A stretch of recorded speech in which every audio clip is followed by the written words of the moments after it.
Bueno, vamos a comenzar. Parece que ya estamos bien. Estábamos esperando escuchar el cañonazo a las 12, pero cosas han cambiado por Santiago.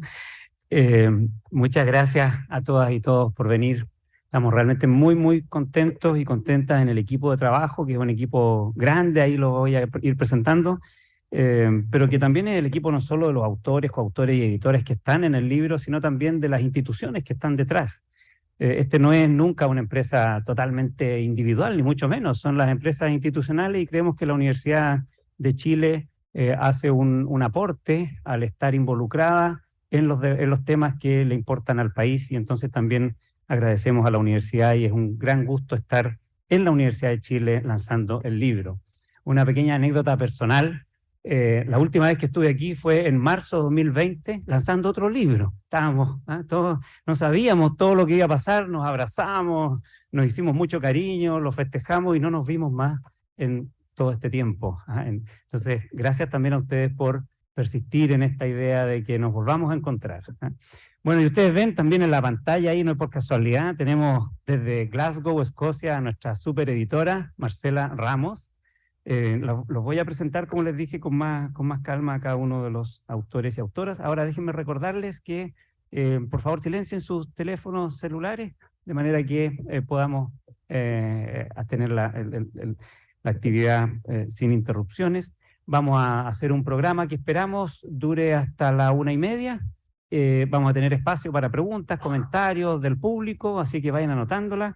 Estamos lanzando Educación, la promesa incumplida, de la Universidad de Chile y Editorial Catalonia, Esfuerzo, Miedos y Esperanzas de Familias Chilenas en el Mercado Escolar. La edición de los textos ya la presenté, Marcela Ramos. Marcela es periodista, pero también es una investigadora en ciencias sociales. Ella hizo su tesis doctoral en estos temas y entonces, aunque no es parte del equipo de investigación original del libro, nosotros la invitamos a Marcela y Marcela vino a participar con nosotros en la producción de este libro, en los análisis, y entonces no aparece solo como editora, es por eso también coautora del trabajo que está expresado en este libro. El resto de los coautores, nos vamos a poner todos en la misma línea. Bueno, Manuel Canales, profesor del Departamento de Sociología de la Universidad de Chile. Manuel no es solo coautor del libro, sino que también es coinvestigador de los proyectos de investigación que dieron origen al libro, coinvestigador conmigo. Víctor Orellana, a Víctor lo van a conocer en persona en un ratito más. Víctor es sociólogo, ha trabajado en el Departamento de Sociología de la Universidad de Chile y en el Centro de Investigación Avanzada en Educación de la Universidad de Chile, y ahora trabaja acá en la Universidad de Chile en un proyecto de innovación educativa.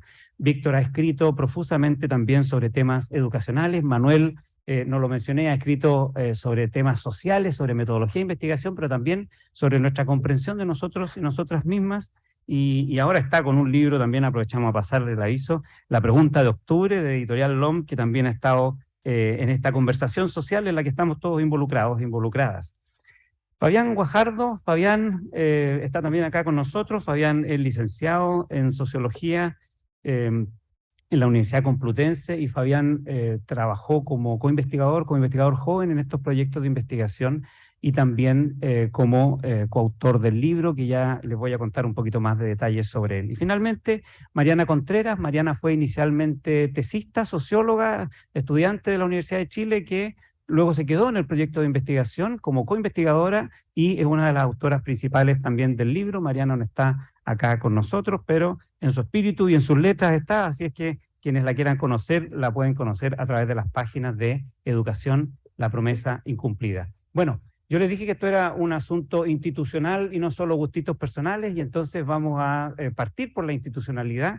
Vamos a escuchar a nuestra directora. Ustedes saben que este proyecto fue hecho, ya lo he dicho, en colaboración del Departamento de Sociología de la Universidad de Chile con el Centro de Investigación Avanzada en Educación de la Universidad de Chile también. Ese centro parece que no lo hizo tan mal, entonces la universidad decidió convertirlo en un instituto, el Instituto de Estudios en Educación de la Universidad de Chile, y su directora es Carmen Sotomayor, que nos va a saludar ahora para dar inicio a la actividad. Muchísimas gracias, Carmen.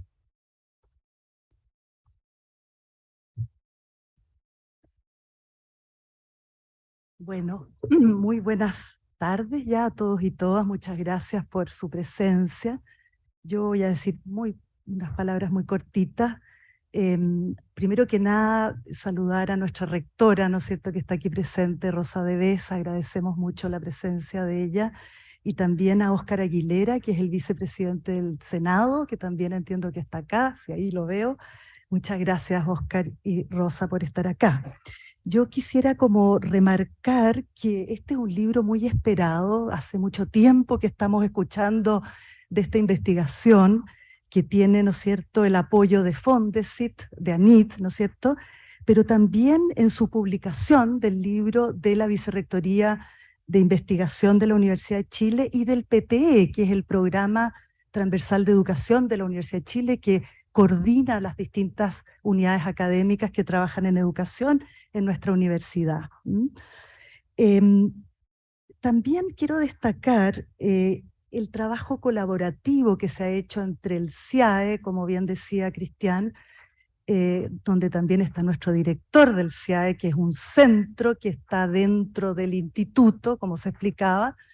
El CIAE tiene una larga trayectoria en investigación y uno de los resultados, ¿no es cierto?, es este libro. Quisiera entonces destacar esta colaboración entre el Departamento de Sociología y el CIAE, y mostrar con esto el interés que tenemos, ¿no es cierto?, como instituto de colaboración con otras unidades de la universidad. Y por último, quiero destacar una cosa que lo encuentro muy interesante de este libro, y es que en él concurren autores de diversas trayectorias académicas o categorías académicas. Tenemos acá, ¿no es cierto?, un profesor titular como es Manuel Canales, a un investigador senior como es Cristian Beley, pero también tenemos a investigadores jóvenes como son Víctor Orellana, Fabián Guajardo y tesistas que trabajaron en sus tesis en este libro. Entonces eso también habla de algo particular de este libro, que me parece interesante en el sentido de incluir, ¿no es cierto?, de trabajar en conjunto entre investigadores de más experiencia, investigadores jóvenes y tesistas que están empezando su carrera. Termino agradeciendo en particular a los comentaristas, ¿no es cierto?, Daniel Matamala, Katia Arauco y particularmente a nuestra rectora, que ha tenido como el gesto, diría yo, de querer participar como comentarista, o sea, realmente de entrar en el libro y lo que aquí se propone. Así es que muchas gracias, rectora, muchas gracias también a los demás comentaristas. Con esto termino y agradezco entonces la presencia. Muchas gracias.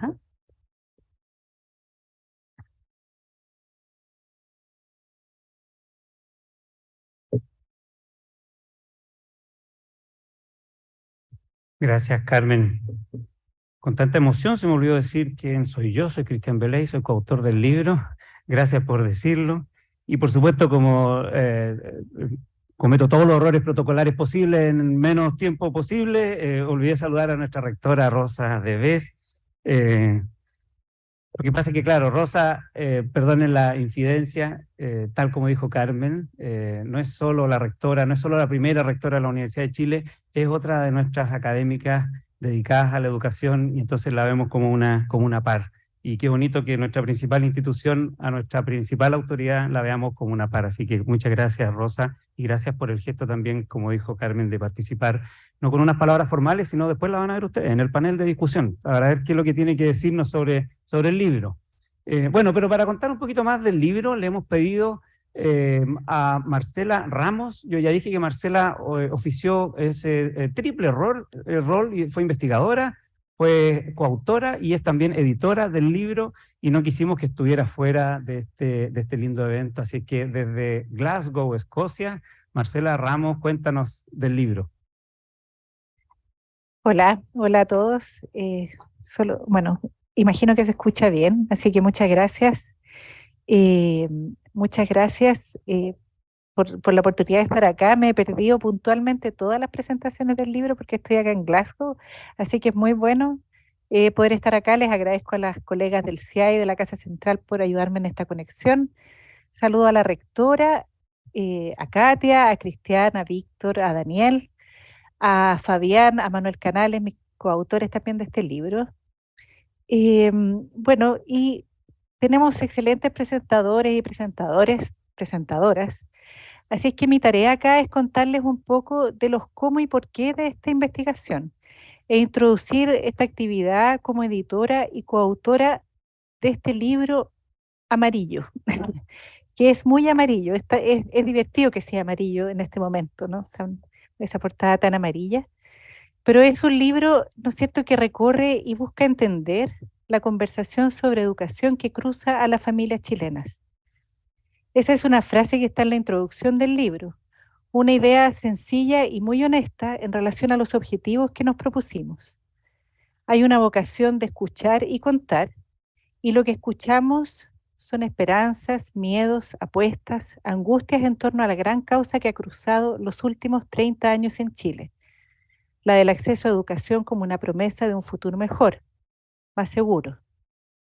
Pero una educación que para ser buena tiene que seleccionar, cobrar, usar uniforme y textos en inglés, y depende harto de nuestras decisiones y la información con la que contamos. La famosa lógica de mercado que se nos ha metido en el cuerpo y con la que observamos, nos ubicamos y evaluamos muchas cosas en Chile. Entonces, yo diría que una primera característica de este libro son las ganas de escuchar. Escuchar y contar mostrando tonos, geografías, género, clase social. En una frase, mostrando la complejidad de la educación, que no es solo acceso a conocimientos, sino una oportunidad para relacionarse con otros, pero también para ser, para pensar y crecer, y que por lo tanto es un proceso mucho más complejo que lo que una política desarrollada sobre la base de valores de mercado puede definir o reconocer. Un segundo elemento que me parece clave y que seguramente va a estar presente en la conversación de hoy día tiene que ver con las preguntas. En los últimos años he trabajado en torno a la idea de crear valor como resultado del trabajo colaborativo entre periodismo y academia. Y en esta colaboración un asunto central son las preguntas que hacemos. Este libro se propone contestar preguntas bien fundamentales en relación a la educación en Chile. Por ejemplo, ¿por qué pagar por la educación de los hijos? ¿Cómo ven la educación pública a las distintas clases sociales en Chile? ¿Cuánto, cómo contribuyen las familias a la segregación social de las escuelas? Estos son algunos de los títulos de nuestros capítulos y hay aquí también una contribución muy central. Cuando se hace investigación y se revisa la literatura, ya sea como periodista o como académicos, cuesta encontrar textos, publicaciones que aborden estos temas con claridad y con la riqueza de perspectivas con que nos propusimos hacerlo. Entonces creo que tenemos aquí un libro muy interesante, un audiolibro, digamos, sobre el Chile del rechazo, el Chile del apruebo, sobre el Chile del estallido y el Chile que estamos construyendo. Yo hice esta presentación, estoy leyendo un texto porque no es lo mío la improvisación. Les agradezco mucho nuevamente estar acá y ahora voy a le voy a dar el pase a Víctor, a un coautor que va a presentar láminas y otras perspectivas de este libro. Yo voy a compartir la presentación desde acá. Muchas gracias.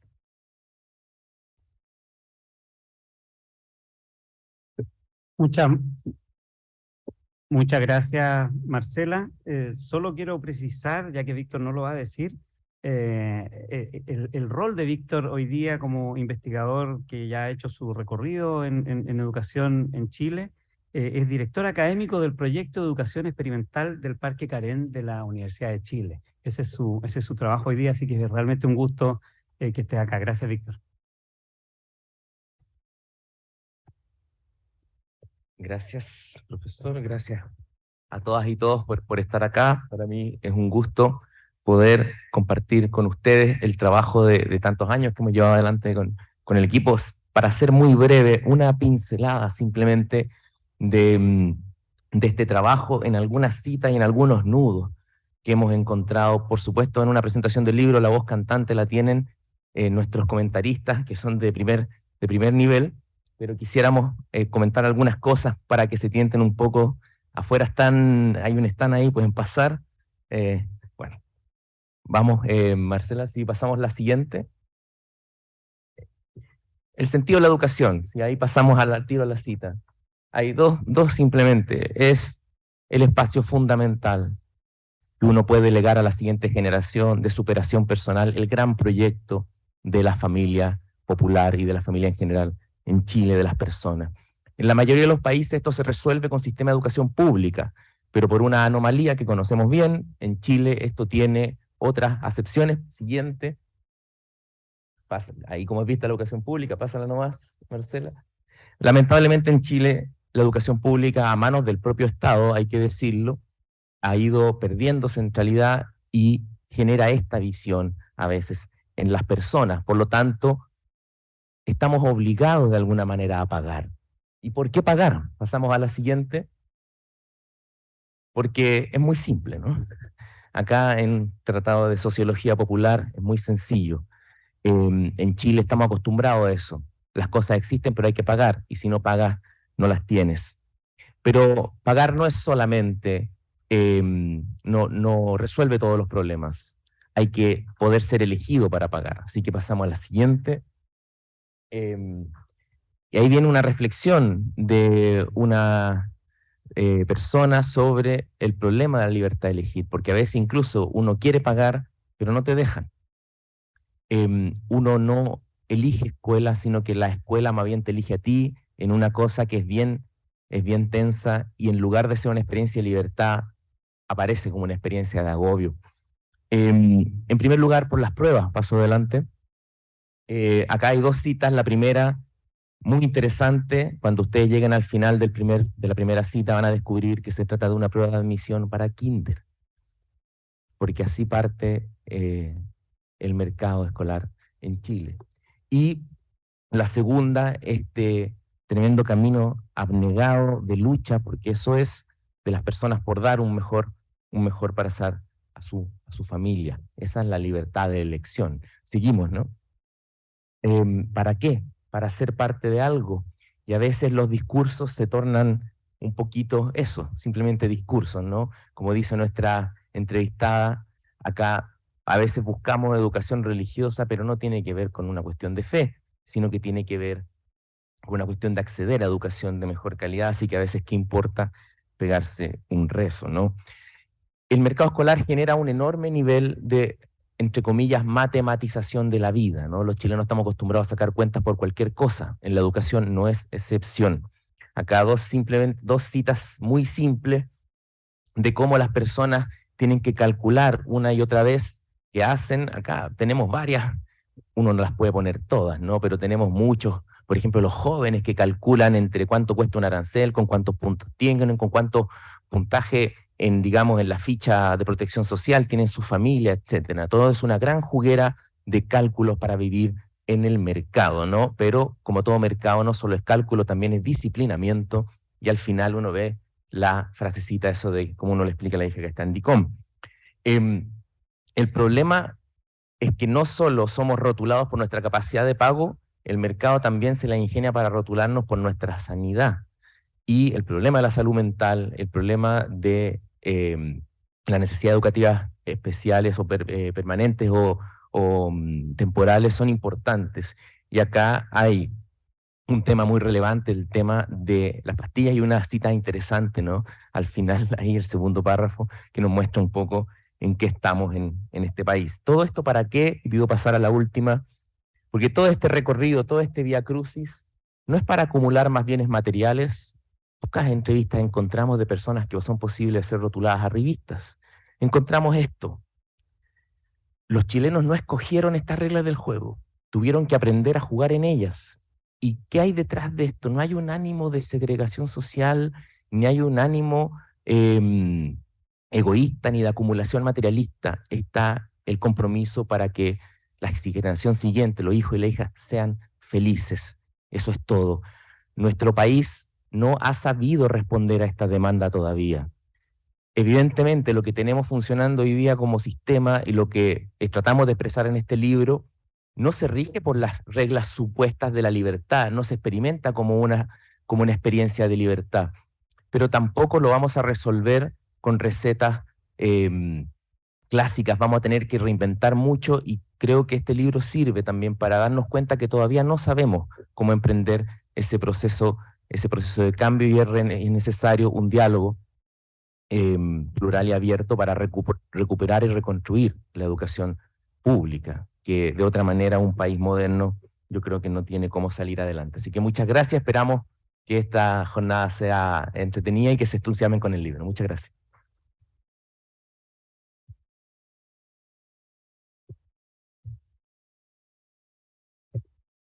Bueno, muchísimas gracias, Víctor y Marcela, por la presentación.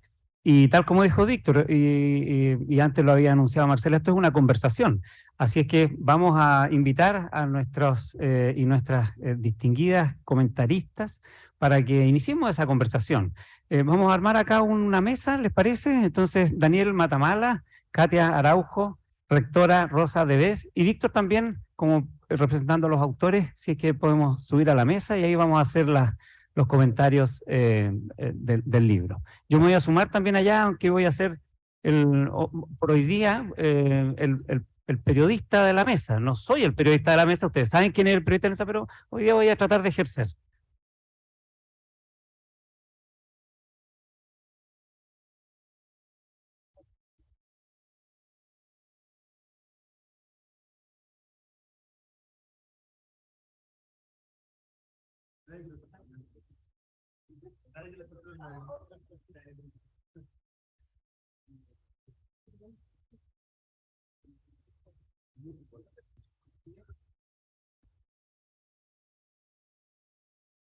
Bueno, muchas gracias. Vamos a ir, para ir ganando más el tiempo, vamos a ir derecho al grano, como se dice en los círculos académicos. Vamos a tener estas 3 presentaciones y luego espacio para preguntas y comentarios, así que vayan anotándolas, saquémosle el jugo a estos 3 ilustrísimas comentaristas que tenemos hoy día. Voy a ir presentándoles, como ya Marcela y Carmen les presentaron, no voy a hacer otra ronda de presentaciones, sino que voy a ir presentándoles conforme vayan ellos y ellas haciendo sus comentarios. Y vamos a comenzar por Daniel Matamala. Daniel es periodista, es Master of Arts en Periodismo Político en la Universidad de Columbia, pero además es un líder de opinión, por eso le quisimos invitar, porque tal como lo hemos dicho, creemos que este libro es parte de una conversación social mucho más grande que solamente la academia, a pesar de que Daniel también es autor de sus propias publicaciones y un destacado periodista de investigación. Así que muchas gracias, Daniel, por animarte a participar hoy día. Hola, muy buenas tardes. Muchas gracias por la invitación. Muchas gracias a todos quienes participan. Un honor especial además encontrarme aquí en esta presentación con, creo que las 2 personas que más me han entendido, me han ayudado a entender más o menos lo que ha pasado en Chile en los últimos años. Manuel Canales, que es uno de los coautores, y Katia Araujo, que me va a acompañar aquí en los comentarios. Así que un honor también compartir con ustedes, personas tremendamente lúcidas. Me quiero centrar, el libro evidentemente tiene muchos capítulos, muchos aspectos que son todos muy interesantes y dignos de comentario, pero me quiero centrar en un punto específico que tiene que ver con los procesos de selección y cómo ellos se viven especialmente entre quienes están postulando a los colegios de la élite, y cuáles son las consecuencias que ello tiene en términos de la sociedad que estamos construyendo. Ese es un tema que suele muchas veces ponerse en un segundo plano. El típico comentario al respecto es: ¿para qué nos vamos a preocupar de lo que pasa con el 3 o 5% de los chilenos? Preocupémonos de lo que pasa con todo el resto, ¿no? Que parece a primera vista una muy buena razón. Pero cuando vemos que ese pequeñísimo porcentaje, en el caso de los colegios de élite, un 0,5% de los estudiantes, 9 colegios del sector oriente de Santiago, terminan copando finalmente más del 50% de los puestos de gerencia en las principales empresas del país, decimos, bueno, esto no es un tema que le incumbe solamente a ese 0,5%, es un tema que nos incumbe a todos, porque tiene que ver con cómo se reparten las oportunidades, cómo seleccionamos a nuestras élites y cómo opera una sociedad que supuestamente opera en términos de mercado y de meritocracia. O sea que tiende a que, por medio de la competencia, los mejores vayan llegando a los puestos de mayor relevancia. Y tenemos pruebas empíricas indiscutibles de que Chile no opera así, que no opera por el mercado ni opera por el mérito. Y por lo tanto es muy importante poner un ojo también en lo que pasa específicamente en esos sectores. Hace algunos años en una actividad, una recepción de una actividad cultural, me tocó sentado al lado de una persona y en un momento me queda mirando y me dice, ¿tú eres manquehue? Y yo le dije, no, soy valdiviano. Y bueno, se rió mucho y después me tuvieron que explicar que manquehue no era una adscripción de un gentilicio, digamos, de algún lugar, sino que era la adscripción de haber salido de un determinado colegio de Santiago, cosa de la que yo no era muy consciente en esa época. Ahora la entiendo bastante mejor después de varios años en Santiago. No me estaba preguntando finalmente mi interlocutora por mi origen geográfico, me estaba preguntando por mi lugar en el mapa social. Y lo hacía además de una manera bien curiosa, si uno lo piensa, porque se articula desde el presente. Eres manquehuino, eres tabancureño, eres ignaciano. No es saliste de determinado colegio, egresaste, estudiaste en determinado colegio, como algo que fuera parte de tu biografía. Es algo que es el presente, porque es tu manera, de alguna manera, de insertarte en la sociedad desde esa identificación. Y ese uso en tiempo presente del verbo ser me parece muy indicativo de la naturaleza de la educación en Chile, y particularmente de la educación de élite, que más que un lugar de instrucción se entiende como un medio de reproducción de una élite social. Y por lo tanto también las maneras de definir quién puede entrar y quién puede no entrar a un lugar que te va a asignar no solamente una educación de determinada calidad, sino que te va a asignar tu lugar permanente en el mundo, vas a ser algo de ahí en adelante, son métodos de selección que también son bastante más intrincados, en los cuales el libro creo que toca las teclas muy correctas en entender cómo funciona exactamente. Hay muchas cosas que en Chile están bastante normalizadas, o han estado normalizadas, y recién las hemos empezado a discutir en los últimos años. Por ejemplo, yo alguna vez estudié en Estados Unidos hace más de 10 años, y en uno de los cursos había una consejería vocacional, y uno tenía que llevar su currículum, y lo veía un mentor y te decía, mira, cambia esto, cambia lo otro. Yo llevé mi currículum, hecho en Chile, con la mentalidad chilena, traducido precariamente al inglés, y el mentor me queda mirando y dice, ¿por qué en tu currículum dice el colegio al que fuiste? Y yo me quedé pensando y no tuve, la verdad, ninguna respuesta. Bueno, así lo hacemos en Chile, le dije, de manera un poco vergonzosa. Y él me dijo, a nadie le importa el colegio del que saliste. Y claro, en una sociedad más diversa, más amplia, con una élite menos homogénea y menos focalizada, claro, esa adscripción del colegio no tiene ningún sentido, porque efectivamente no dice nada acerca de quién tú eres como profesional. Y eso es algo que los chilenos tenemos muy internalizado, y a mí me ha pasado muchas veces encontrarme con algún chileno en otra parte del mundo y que la segunda o tercera pregunta que te hace para conocerte es ¿de qué colegio eres o de qué colegio saliste? Después del nombre, de tu profesión, inmediatamente. ¿Por qué? No creo que porque seamos naturalmente arribistas, sino porque eso cumple una función social. Efectivamente es una manera de identificarte, es una manera el colegio dice muchas cosas de ti, más allá del colegio en que saliste, te identifica, te permite meterte en un molde, y eso finalmente cumple una función social que en Chile tenemos tremendamente normalizada. Hasta hace poco, por ejemplo, en la página oficial del gobierno en Chile, los currículum de los ministros de Estado partían con el colegio. Era lo primero que decía.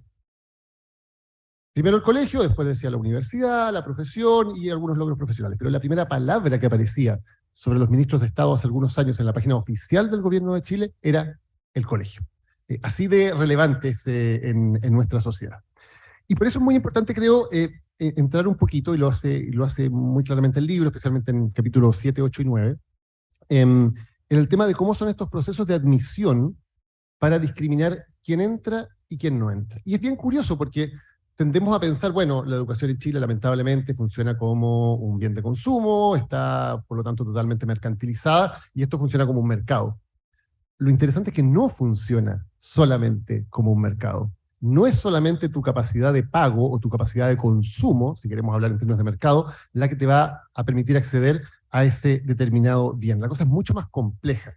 Entonces hay un casting de admisión que incluye liquidaciones de sueldo, cargos, profesiones, postítulos, idiomas de los padres, por cierto, los colegios en que sus padres estudiaron, se piden en algunos casos fotos familiares actualizadas, cartas de recomendación de otros apoderados, parroquias que frecuentan, cartas del cura de la parroquia, organizaciones sociales de las que son parte, etcétera, etcétera. Si miramos esto incluso si lo miramos solamente como un mercado, o como una industria, como decía un expresidente de la República, es un sistema que es indefendible, incluso desde ese punto de vista, porque se basa primero en discriminaciones que son totalmente arbitrarias. No hay una definición objetiva de cuáles son los factores por los cuales se va a dejar a algunos dentro y otros fuera, partiendo de la base de que todos ellos están dispuestos a pagar, ¿no? Ese es el primer rasero. De ahí en adelante, quién queda, quién no queda, es totalmente arbitrario. Carece de cualquier tipo de transparencia, y eso es gran parte de la angustia que reflejan los padres que están en estos procesos de admisión. Se ven sometidos a un proceso que, en verdad, es bastante kafkiano, porque no saben qué se va a evaluar, en qué parámetros, ni cómo se va a realizar. Y finalmente le da, si lo ponemos de nuevo en términos de mercado, todo el poder a la empresa, al colegio, y ningún poder al cliente, a la familia. Todo el poder está sencillamente delimitado por un órgano que arbitrariamente va a tomar esas decisiones. En ese sentido, la selección en los colegios de élite ni siquiera es de mercado, ni siquiera es capitalista. Es más bien resabio de una mentalidad precapitalista, de una mentalidad feudal, en que la posición social que van a asignar esos colegios es una pertenencia que más bien se hereda, más que poder incluso adquirirse por medio del mercado. Y hay algunos datos interesantes, y hay una manera de hacer esta relación que me pareció muy acertada del libro, que describe dos grupos entre los padres y las familias que participan en estos procesos de selección en colegios de élite, que son, por un lado, los herederos, y por el otro lado, los recién llegados. Y lo interesante es que no es, de nuevo, una diferencia de plata. No es que necesariamente los herederos tengan más dinero que los recién llegados. Es que son herederos, es que ya están en un determinado clima social. Cerca de entre el 15 y el 30% de las vacantes solamente en estos colegios de élite son para familias nuevas. Todo el resto, 70-85%, es para familias que ya pertenecen a ese colegio, porque sus padres estudiaron allí, porque tienen hijos que ya están estudiando, etc. Entonces, se estructura de alguna manera de dos formas bien distintas. Y con esta cita quiero cerrar. En el grupo de los herederos, tenemos, por ejemplo, el testimonio de Macarena, que dice, antes de ser padre, junto a mi marido, ya sabíamos dónde íbamos a matricular a los hijos. Nuestras cartas eran el Verbo para mi hijo y el Villa María para mi hija. Los dos colegios son como pares, o sea, los apoderados que tenemos niñitas en el Villa María, tenemos niños en el Verbo, y siempre los dos colegios están haciendo actividades juntos. Son bien partner, son las mismas familias. Son grupos de gente con la que uno siempre se ha movido, con los que de nombre a uno siempre le suenan, porque son todos lo mismo. Ese es el testimonio de alguien que pertenece a un grupo social, que sabe que pertenece a ese grupo social, que siempre ha pertenecido a ese grupo social, y que por lo tanto tiene cierta certeza de que va a seguir perteneciendo a él. Es un lugar desde la seguridad de un estatus social. El otro grupo son los que el libro llama los recién llegados, que son profesionales de altos ingresos. De nuevo, esto no es un tema solamente de plata, pero que tienen una posición más precaria porque dependen de esos salarios y porque son personas que están aspirando o llegando o introduciéndose a una élite, sea porque vienen de regiones, sea porque su origen familiar es más bien de clase media. Y en el caso de esos grupos, el colegio privado asoma fundamentalmente como un lugar de producción y adquisición de códigos y redes. Se cita una madre recién llegada que relata el primer día de su hijo. Cuando llevé a Vicente a la entrevista, todos los papás llevaban a sus hijos y todos conocían a todo el mundo, y tú decías, yo no conozco a nadie. Todos eran amigos, se conocían entre ellos, conocían al señor de la puerta, conocían a la profe, y yo no conozco a nadie. Bueno, dije yo, será nomás. Y estos grupos también buscan un tipo de establecimiento en particular, y aquí aparece también un factor que es muy importante, que es el factor religioso, ¿no? Porque viendo los colegios de élite, tendríamos a pensar que somos un país tremendamente religioso, lo cual por supuesto sabemos que no es verdad. Un padre dice esto, un padre de este grupo de recién llegados, dice así en cuanto a su proceso de escoger el colegio. La moda hoy en día es el tema de la religión. Pertenecer a una congregación te significa ayuda, apoyo. He sabido que la gente Opus Dei se apoya entre ellos. Tienen empresas, y si van a un colegio Opus, luego te vas a la Universidad de los Andes y tenés la pega asegurada. Te vas a encontrar con el hijo del dueño.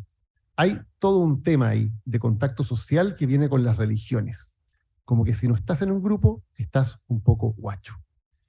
Y me parece que esa es una muy buena cita para terminar, porque da cuenta de cómo finalmente la educación de élite en Chile, lamentablemente, tiene tanto que ver con cómo se hereda un lugar en un determinado grupo social, o bien cómo se intenta entrar a ese determinado grupo social.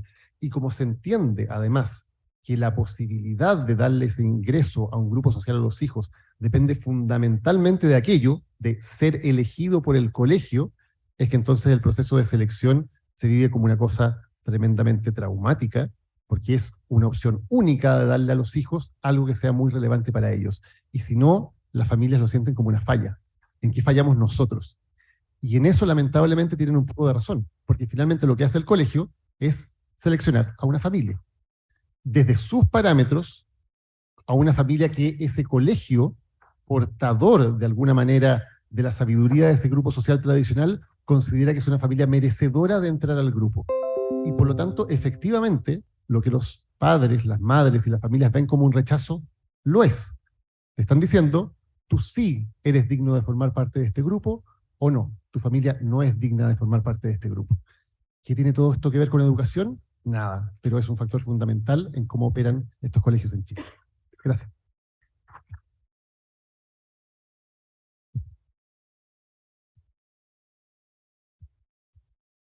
Muchas gracias, gracias Daniel, gracias por recordarnos lo que es la esencia de este libro, que es traer las voces de las familias chilenas a la conversación social y académica.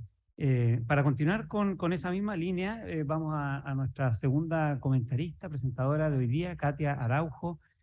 Katia es una notable académica que ha contribuido a nuestro debate público para comprendernos, ¿verdad?, sobre cómo esta subjetividad vinculada a nuestras estructuras sociales es tan importante para saber qué es lo que nos pasa, como se dice coloquialmente. Katia es psicóloga, doctora en estudios americanos, es académica de la Universidad de Santiago, y ya que estamos en la onda de recomendar libros, por último, para los regalos de Navidad, sé que Katia tiene un libro más reciente, pero confieso, no lo he leído, Desafíos Comunes, de Editorial LOM, también es otro must read.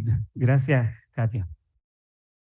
Buenas días, tardes, ya no sé muy bien, pero estoy muy contenta de estar acá en esta compañía muy grata de todas las personas que están en esta mesa, personas que respeto y cuyo trabajo admiro, pero también porque los autores de ese trabajo son un equipo de trabajo cuyos trabajos tienen una enorme solidez y que he seguido en este tiempo, entonces es realmente bonito estar acá. Y también, por supuesto, me da alegría por la respeto que tengo por el trabajo de Marcela Ramos, no solo de ella, en este esfuerzo que ha hecho por tratar de vincular la conversación, el debate público con la academia. Yo creo que es un trabajo notable, de mucho esfuerzo, que han estado intentando hacer con CIPER académico antes y ahora con tercera dosis. Creo que todas estas cosas siempre son tiempos personales y esfuerzos personales que nada, son un reconocimiento público de eso. Entonces tengo muchas razones para eso, que en realidad eran mis razones para aceptar, pero cuando empecé a leer el libro estaba contenta por el libro mismo, por el producto de todo este trabajo y de todas lo que acabo de mencionar. El libro, yo diría, es un libro que manteniendo un poco lo que ha sido una tesis principal y un esfuerzo principal de este equipo, de diferentes maneras y pesadas maneras, que ha sido tratar de mostrar cómo hay esta mercantilización de la educación, o un ethos, ¿no?, una lógica de mercado de la educación, sus consecuencias, etcétera, pero que esta vez intenta entrar por otro lado, por uno de los actores, que son los actores quizá menos trabajados en esto, que son los padres y madres de familia, y que yo creo que es un poco modesto decir que solamente los escuchan y de cómo ponerlos a la escucha, porque creo que hay mucho más analíticamente dentro del libro y que es muy interesante y que es muy importante también de subrayar. Lo que hicieron, bueno, yo soy una académica, una investigadora en ciencias sociales, entonces tengo que empezar por ahí. lo que ellos intentaron es ponerse esa pregunta, y es lo que discuten en este libro, y para lo cual han hecho un reanálisis del material que tienen. Creo que va a ser la única pseudocrítica al libro, que es que no queda muy claro cómo procedieron para que haya como coherencia y consistencia en este reanálisis con materiales muy distintos, pero bueno, dado el resultado, supongo que lo hicieron magníficamente bien. Pero claro, no hay un relato más a fondo. Y lo que hace es presenta estos resultados en diferentes partes. La primera parte lo que trata de mostrar es cómo esto que está en el título, ¿no? Las esperanzas, las estrategias, las actitudes y las decisiones de los padres están fuertemente marcadas en su enfrentamiento a las coerciones estructurales que tienen con una educación estructurada, organizada, como está en el caso de Chile. La segunda parte de este libro trata de discutir algo que es muy bonito, que son como las dimensiones más normativas y morales de la parentalidad, que se juegan en la tarea de entregar la educación a los hijos en un sistema como el chileno. Y yo creo que es muy bonito que esa tensión entre estas dos dimensiones como aparece.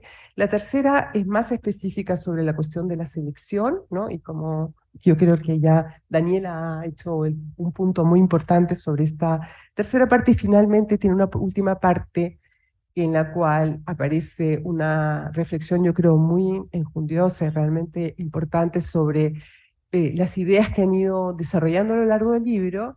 Y luego hay un super bonus track con Manuel Canales y su equipo, de Manuel Canales, en donde yo creo que entra más fuertemente la posición política, ¿no? Es el último texto, que es un texto mucho más como de posición política respecto a todo eso. Es como para contarles la estructura del libro que yo voy a empezar a comentar.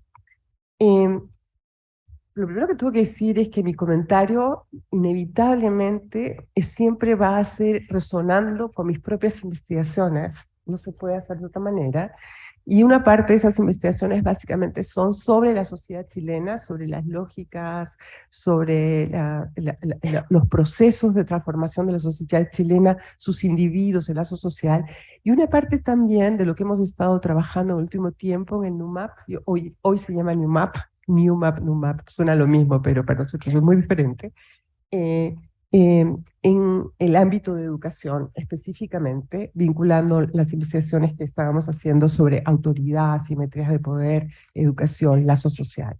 Entonces, solamente para advertir que necesariamente vienen de ahí mis comentarios o los subrayados que podría hacer.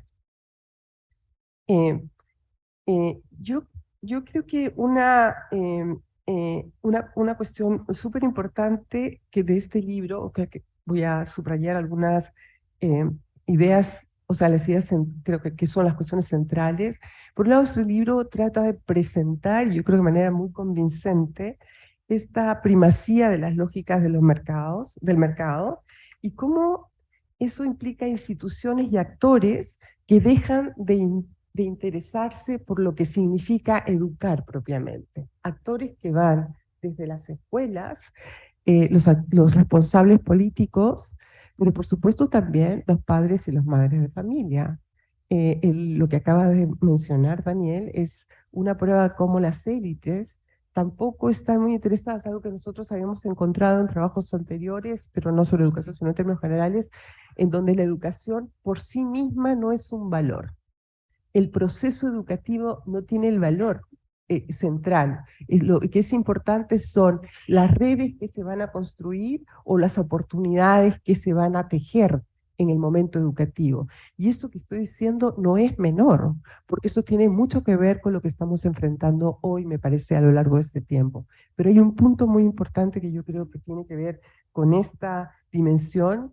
Y claro, pasa desde cosas tan importantes y tan burdas, ¿no? Como yo quedé muy impresionada por este dato de cómo cuando se suben las asignaciones 3 veces, ¿no? En 3 veces por niños que tengan algún tipo de discapacidad o dificultades, cómo explota el número de diagnósticos de déficit, lo que se llama el déficit atencional. Entonces, es como de un nivel ¿no? de indecencia, ¿no?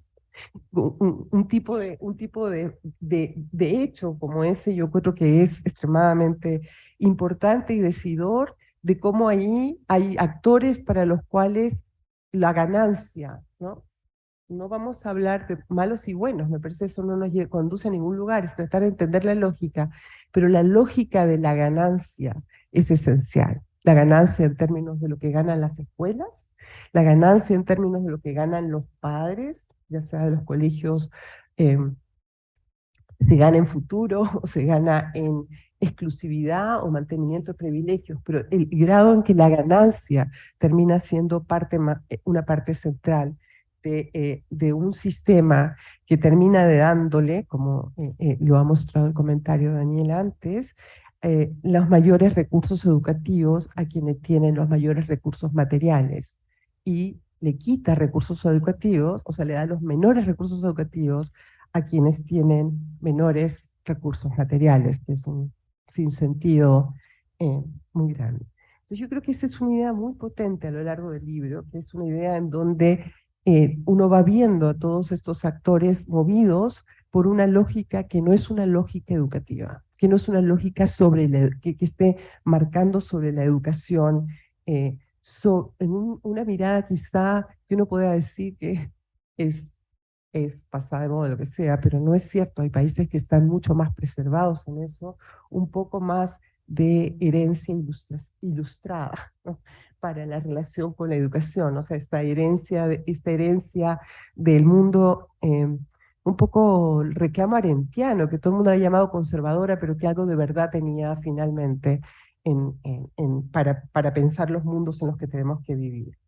Y por otro lado, me parece súper importante en términos de los padres y las madres, esta cuestión, no solamente por supuesto de las lógicas de la ganancia, sino de esta contradicción enorme de padres que necesitan creer en la educación, cuando todas las evidencias, sobre todo los padres, no los más privilegiados, que lo que tienen son trabajos de clausura muy grandes que permiten mantener privilegios, sino los otros padres, no ese nivel de desesperación que ustedes discuten y que muestran, yo creo, de manera muy importante, en esa contradicción que es darles el futuro a los hijos, ¿no? Permitirles un espacio de movilidad social, aunque eso signifique o en relación con o sea, con evidencias de que la verdad las esperanzas no son grandes, pero también creo que la otra cosa es que es esencial que ese intento y ese esfuerzo está ligado a algo que uno podría llamar un malestar moral permanente, ¿no? Hay algo en el mundo social, y yo lo he discutido porque creo que aquí en el mundo de la educación se repite, algo que yo he estado encontrando el último tiempo y que me preocupa mucho, toda esa cuestión del último libro, que Cristian no ha leído, sobre el desapego, que en el fondo creo que es quizás las cosas que más me preocupan en esta cuestión de los procesos de desapego que son muy grandes, pero que son procesos de desapego no solamente por razones materiales, sino que son procesos de desapego por lo insostenible del malestar moral que significa vivir en sociedades como estas, en las que uno tiene que hacer muchas cosas que están a contrapelo de lo que uno dice que cree que deberían ser las cosas. Y al final todos terminamos haciendo cosas con las cuales estamos completamente de desacuerdo. Es cuestión de mirar todos los testimonios acá, pero también los testimonios que yo tengo en los propios trabajos que he estado haciendo en el último tiempo, o cuando uno mira la política, la recién llegada y la otra no tan recién llegada. O sea, hay algo ahí del malestar moral social que yo creo que es muy importante y por eso creo que el desapego es muy interesante. Entonces, creo que muestra esta complejidad de este mundo, del mundo de la educación y de los padres que tienen que enfrentar en este mundo de disonancias tan grandes. algunos comentarios que son comentarios que van un poco más allá del libro. Hasta aquí he tratado de decir más o menos lo que yo creo que son cosas muy importantes del libro que me gustaría subrayar. Hay muchas más, pero yo digo, uno tiene poco tiempo y todo, y una cierta mirada. Pero yo creo que, bueno, más allá del libro, a mí me gustaría subrayar que a mí me gustó mucho el libro porque es como dijeron, ¿no? Como fácil de leer. A uno lo toma y uno lo lee, y uno no sabe cuánta solidez hay detrás. Esos libros son maravillosos, porque uno sabe que atrás hay un trabajo muy sólido, muy riguroso, pero que hace ese gesto generoso de que puede llegar a un gran público. Pero yo creo que hay algunas cosas más que son más actuales que me gustaría subrayar. La primera cosa es que yo creo que uno cuando lee este libro, uno le permite recordar que la crisis de la educación, que es probablemente el problema, o uno de los dos problemas o tres problemas más importantes que estamos atravesando hoy. Creo que no hay nada más serio que la crisis que está atravesando la educación en el país. Y este libro yo creo que subraya bien y recuerda que esta crisis de la educación no es de hoy ni es de la pandemia, que tiene razones estructurales y que tiene varias décadas, no 30 años, tiene varias décadas, tiene décadas anteriores, o sea, son más de 30 años, y que tiene que ver con una concepción y una forma de estructuración en el sistema educativo. Entonces, hay algo estructural, hay algo de larga data en esta crisis, pero yo creo que uno podría ir más allá del libro y insistir que entonces la responsabilidad de la crisis país, por lo menos en mi posición, en la crisis de educación es una responsabilidad país. Yo sí creo que cuando uno mira todo lo que se ha producido en educación y lee y los estudios de ustedes y de otras personas también, este no es una responsabilidad solamente de los políticos o los partidos políticos. Acá hay responsabilidades que van desde decisores, desde expertos de políticas públicas, de organismos de la sociedad civil, de los gremios, de los padres y las madres, de las fundaciones, de los donantes, y podría seguir. Y podría además detenerme, yo creo, con todo lo que ya hemos acumulado de conocimiento, para decir cómo cada uno de estos actores tiene una responsabilidad extremadamente importante en esta crisis, aunque más no fuera por la sordera que hemos tenido acerca de los problemas que hoy enfrentamos como si fueran un gran escándalo y que estaban presentes en el año 2000.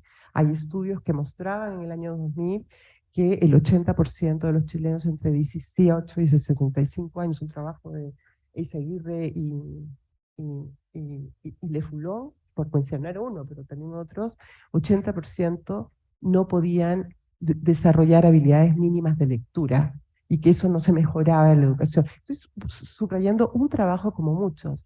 El 2005 hubo un estudio en UNESCO en donde Chile era uno de los países en donde lo iba peor a los profesores en el manejo de aula. El problema principal de los profesores en el año 2005, en ese reporte, era que no podían manejar el comportamiento de los estudiantes en el aula. Han pasado casi 20 años de todo eso, tenemos todos una responsabilidad que vamos a tener que enfrentar, y eso va a significar algo que es muy difícil para quienes tienen mucho tiempo en este ámbito, que es que tenemos que cambiar los enfoques, porque hemos fracasado en algo, cuando uno ve lo que está ocurriendo. Entonces, y yo creo que este libro es un libro que plantea esto de manera muy importante. Porque hay que mirarlo desde esta perspectiva. La última cosa que sí me gustaría decir, porque yo sé que me estoy pasando mucho de tiempo, la última cosa que creo que me parece muy importante también de este libro es que muestra cómo en la educación están todos estos rasgos, lo que he dicho del desapego, pero también cómo el dinero es la ficción principal de la integración nacional. O sea, si el dinero funciona como lo que compra todo, compra dignidad, compra escucha, compra etcétera, etcétera. Y yo creo que eso es una cosa muy difícil cuando uno trata de construir lo común, y el lugar de la educación es el lugar para comenzar a construir una idea de lo común. No hay ningún lugar para empezar a construir como es el mundo de la educación. Una última cosa que sí, ahora sí quisiera terminar, es que yo creo que en esta cuestión de cambios de enfoque, quizá una cosa que sería interesante es tratar de pasar de una lectura que es muy importante, no me malentienda, pero una lectura en clave de desigualdad a una lectura en clave de lazo de vínculo social, de relaciones sociales. La desigualdad es una manera de entender las cosas, pero francamente no es la única y sobre todo me parece restringe las miradas. Creo que hay que ampliar y quizá, bueno, ya estás más interesado porque yo he estado defendiendo esto, leerlo solamente por una lógica mercantil y neoliberal, el problema de la educación no basta. Lo que han ocurrido son enormes cambios en términos de lo que es la estructuración del lazo social que están dificultando de base la tarea de la educación, y hay que mirarlas. La cuestión de la autoridad, de cómo se establecen las relaciones de autoridad, las figuras de autoridad, la capacidad de la confianza a los autores, los lugares de los actores, las expectativas mutuas. Entonces creo que hay, en esa cosa de cambio de enfoque, que son muchas cosas, yo solamente sugeriría, hay que pasar desde la idea de la desigualdad a ampliar las miradas y los focos a los problemas que estamos enfrentando en el país y pensar que no es solo el neoliberalismo los que nos tiene donde nos tiene, también nos tiene donde nos tiene una cantidad de cambios en términos de la manera que hemos reconceptualizado las maneras de relacionarnos unos con otros y las instituciones que todavía no hemos conseguido elaborar ni poner cosas nuevas en su lugar. Eso, gracias.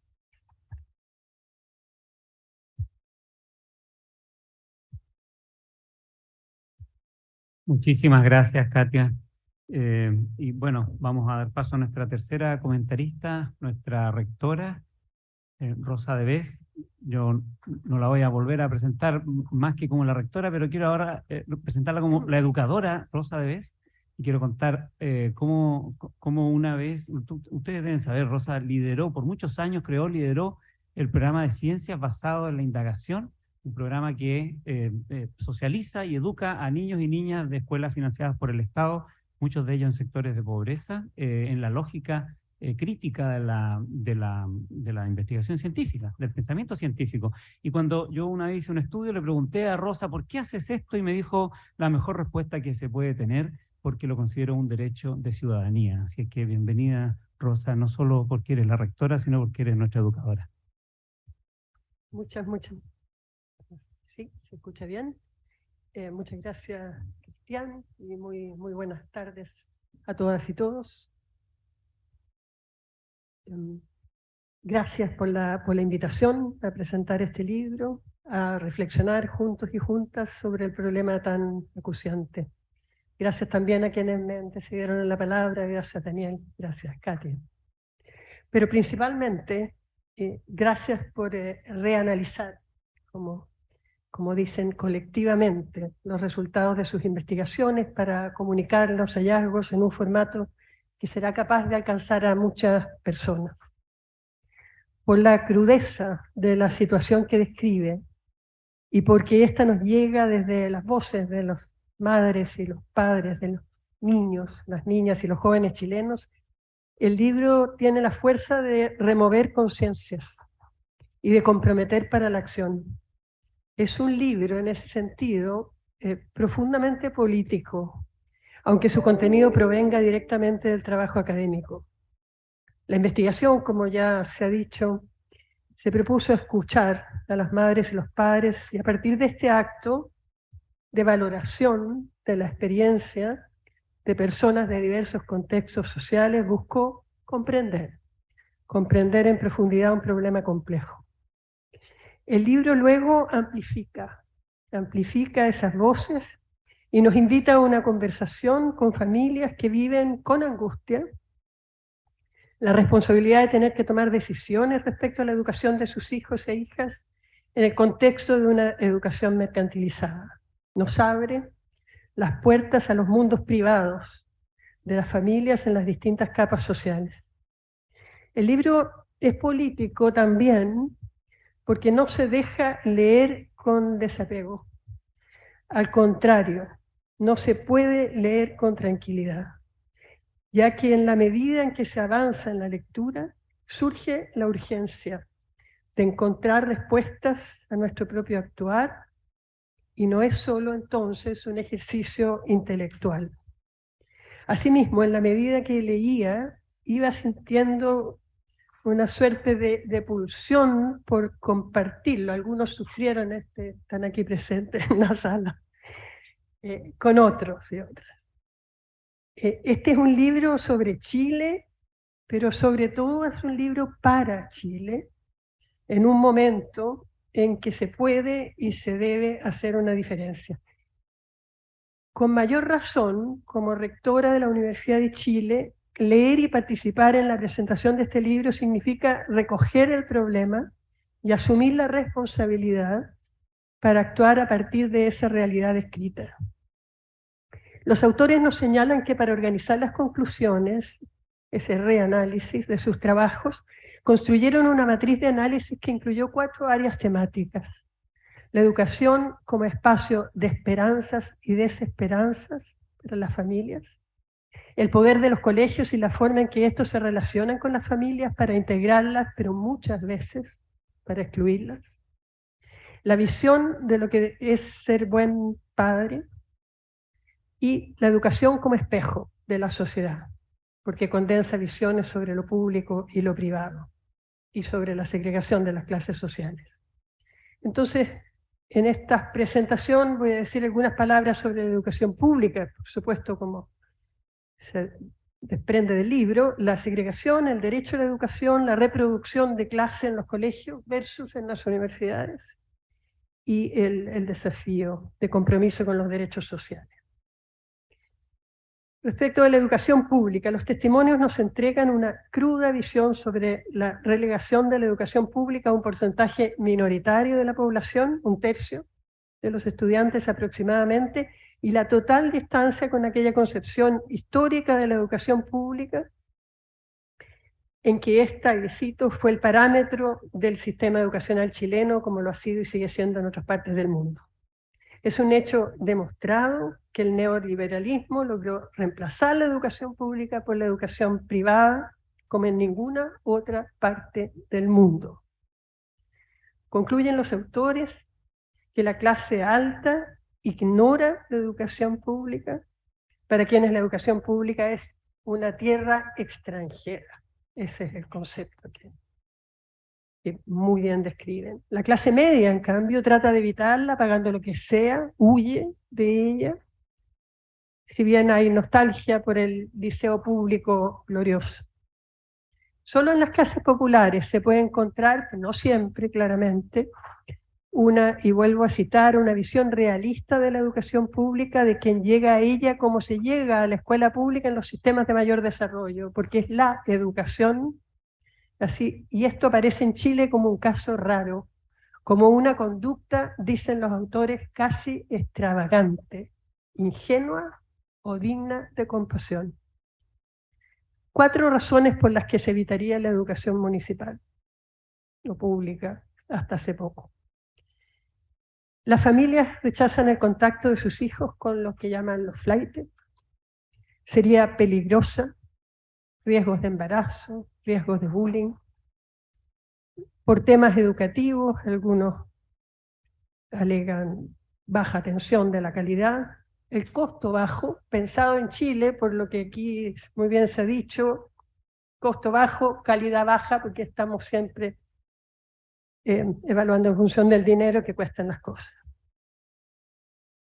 Hay frases muy duras de las cuales, por eso digo, no se puede seguir caminando igual. Dice, se perdió la batalla, el neoliberalismo la enterró a la educación pública, así está Chile. Quiero leer un párrafo, voy a leer en 2 oportunidades unos párrafos no tan cortos. Un párrafo que se refiere a esto. Dice, lo público con sus valores de modernidad, ciudadanía y meritocracia solo parece sobrevivir como recuerdo e imposible quimera en algunas capas profesionales que de todos modos ya no educan a sus hijos ahí. La educación municipalizada perdió la batalla, el neoliberalismo la enterró y en el camino buena parte de los principios colectivos de la educación pública encarnada parecen haberse hundido con ella hacia hasta Chile.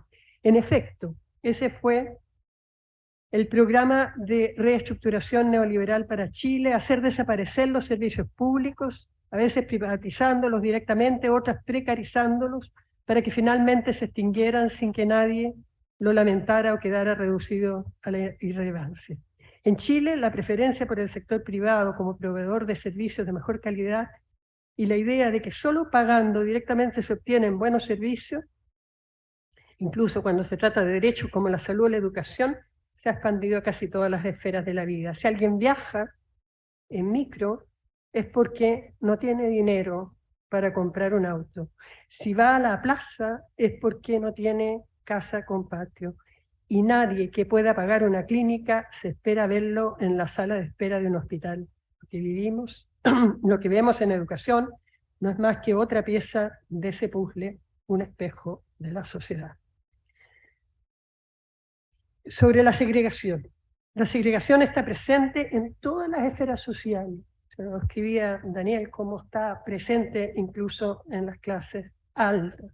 Los miembros de la clase alta se han vuelto expertos en identificar diferencias al interior de su propia clase, donde hay segregación ideológica, cultural, ilusión de diversidad sin diversidad o diversidad protegida. Los sectores medios rechazan tanto al cuico como al flight. También hay distinción.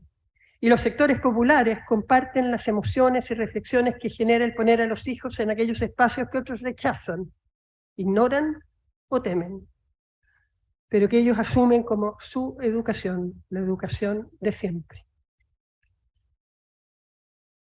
Atravesar estas fronteras simbólicas no es trivial. La baja disposición a convivir con otros socialmente distintos no es solo causa de la segregación, sino también es consecuencia. Cada vez va a ser más difícil convivir con otros. Sobre el derecho a la educación y la inclusión. Se demuestra, a través de los testimonios, que las familias han desarrollado un refinado sentido económico en relación con la educación. Esas son todas las familias, desde los más pobres hasta los más ricos, economistas de la educación. Se traspasa a las familias la responsabilidad de garantizar el derecho a la educación. Entonces la responsabilidad de conseguir esta merecida educación para los hijos recae individualizada y con todo su peso económico y moral sobre los sujetos. Aquí me quiero referir a algo a lo que estamos viviendo desde el punto de vista constitucional. Cuando en la primera propuesta constitucional, la que fue rechazada, ¿verdad?, parecíamos querer algo distinto. El artículo 35 decía: toda persona tiene derecho a la educación es un deber primordial e ineludible del Estado. Y luego aparecían algunos principios, como la cooperación, la no discriminación, la inclusión, la justicia, la participación, la solidaridad, la interculturalidad, el enfoque de género, el pluralismo y los demás principios consagrados en la institución. Es llamativo, fuerte, doloroso, pienso, que en las 12 bases constitucionales se contempla en el punto 9 que Chile protege y garantiza derechos y libertades fundamentales, y me remito al que tiene que ver con lo que estamos hablando, la libertad de enseñanza y el deber preferente de las familias de escoger la educación de sus hijos, entre otros. Eso que está ocurriendo hoy en Chile, que entiendo ha habido un acuerdo transversal, es lo que este libro dice no ocurre, no hay espacio para que ocurra que las familias escojan. Entonces, es un drama realmente el que la responsabilidad del Estado, que parece ahora ser una creencia minoritaria, sea reemplazado por lo que parece ser más general, que es que sigamos diciendo que es responsabilidad de los padres, casi textual, responsabilidad de los padres de escoger la escuela de sus hijos. Chile parece entonces tenerle miedo a la educación pública, y en cambio parece ser bien persistente la idea de que son los padres los que se preocupan, deben preocuparse, y ellos los que escogen. algunos posibles caminos. En el mismo libro nos dice: el desafío es transformar el espíritu de participación y cuidado que los padres muestran con los hijos, ¿no? Cuando hacen las tareas con ellos, cuando se preocupan de buscar el colegio y cuando los acompañan en sus aprendizajes, para pasar a un código democrático, más que mercantil. Los chilenos están preparados, dicen los autores, para un mayor compromiso, y yo lo comparto. La educación es un derecho humano de los niños y niñas, cuyo grado y calidad de satisfacción no debiera depender de las condiciones de la familia. Ahora, algunas palabras respecto de la inclusión y la exclusión. Sabemos que fue a comienzos de los 90, ¿verdad?, que comenzó a masificarse, de los 90, a masificarse el pagar por la educación producto del financiamiento compartido. También sabemos que tenemos una ley de inclusión donde precisamente este tipo de trabajos tuvo tanta importancia para mostrar la segregación, y que esto ha comenzado lentamente a ser gradualmente eliminado. Pero hay testimonios en el libro de cómo la exclusión es persistente más allá de las regulaciones, que nuevamente nos comprometen en hacer algo más importante. Por ejemplo, la historia de Marcela en Punta Arenas, y que muestra la exclusión soterrada que sobrepasa las regulaciones. El caso de Marcela, que es la madre, que tiene la fortuna, se podría decir, de quedar admitida su hijo en una escuela de alta demanda a través del nuevo sistema de admisión escolar, del SAE, pero que relata cómo, si bien su hija entra a esta escuela, la escuela se las arregla, por decir así, para excluirla, y para que se vaya y para que se vuelva a la educación pública. Seguro no es el único caso, y no es un caso individual, muestra la cultura de exclusión que tenemos en este país y lo difícil entonces, o la tarea que tenemos por delante, que no son solo estas leyes que todos felicitamos y también reconocemos, por supuesto, como grandes avances, pero cómo es insuficiente.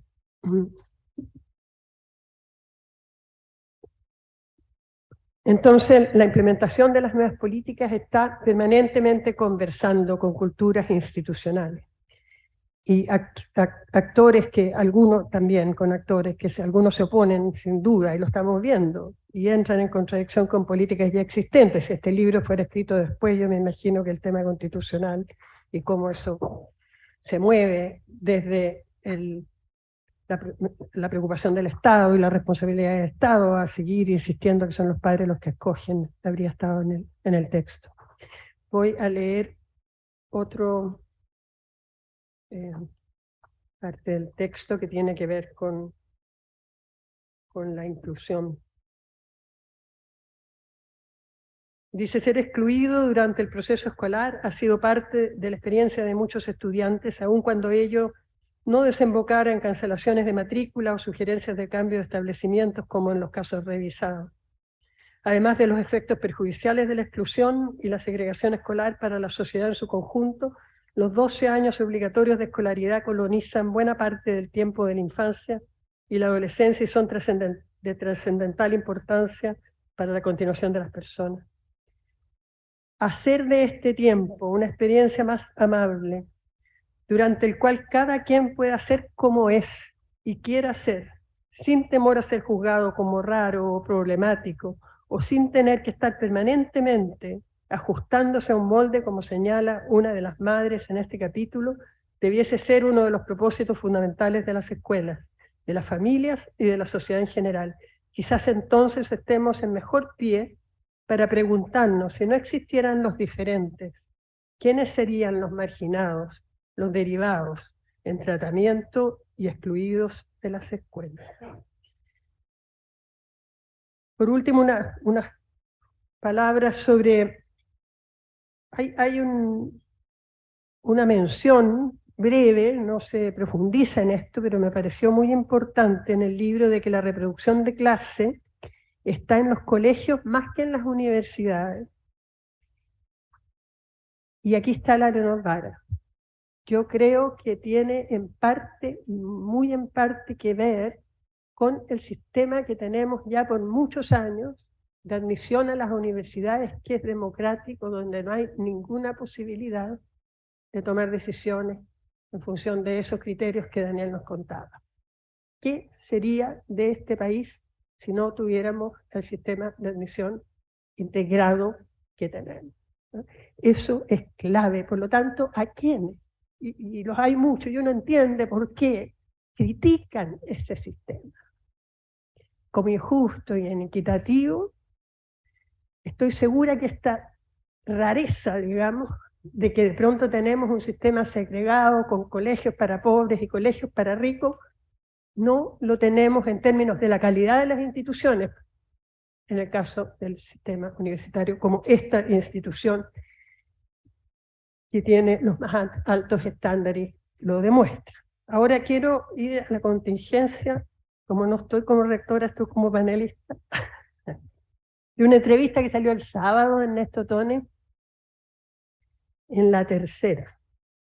Y Ernesto Tone dice, el camino, hablando, ¿no?, del gobierno en que el Lago, dice, el camino que nosotros seguimos y que después se exacerbó, no estuvo bien manejado. Debimos fortalecer la educación primaria, luego la secundaria y solo después de la terciaria.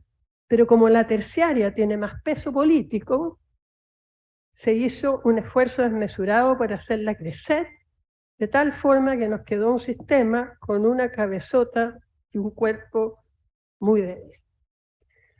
Ottone no se refiere a la segregación. Yo no tanto quiero hablar de lo que Ottone dice, sino de lo que no dice. Ottone no se refiere a la segregación, ni a las políticas que condujeron a ella. Tampoco parece reconocer la importancia de la educación superior pública no esté igualmente afectada. Hay que preguntarse por qué es eso. ¿Es simplemente por los movimientos del 2011? Seguro que no. Las universidades tenemos una responsabilidad muy grande en retejer ese vínculo, ¿de acuerdo?, perdido entre las distintas clases sociales.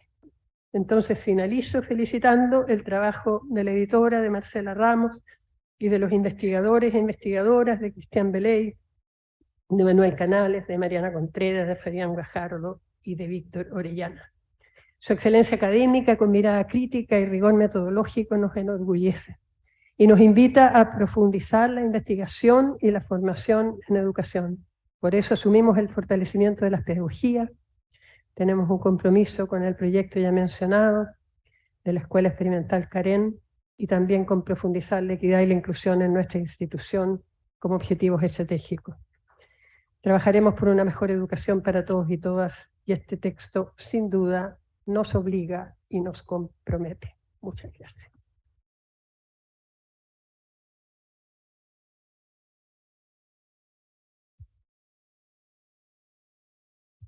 Muchas gracias, rectora. Yo creo que estamos como al filo de la hora, pero no queremos quedar de mentirosos, así es que, ¿por qué no hacemos circular el micrófono? Nos disciplinamos todos y todas y tomamos 2, 3 preguntas para que le saquemos el jugo a nuestros panelistas, nuestras panelistas. ¿Les parece? Vamos con 2, 3 preguntas y después vamos a hacer una ronda final con Daniel, Katia, Rosa y Víctor o Marcela. Así es que va una pregunta para la editora de Glasgow. Tenemos un micrófono, así que si levantan la mano, vamos con...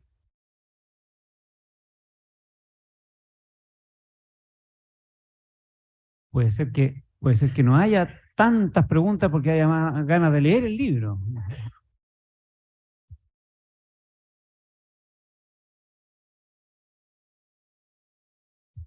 Déjenme hacerle entonces una pregunta general para el panel, si es que, y darles la oportunidad de hacer una ronda completa.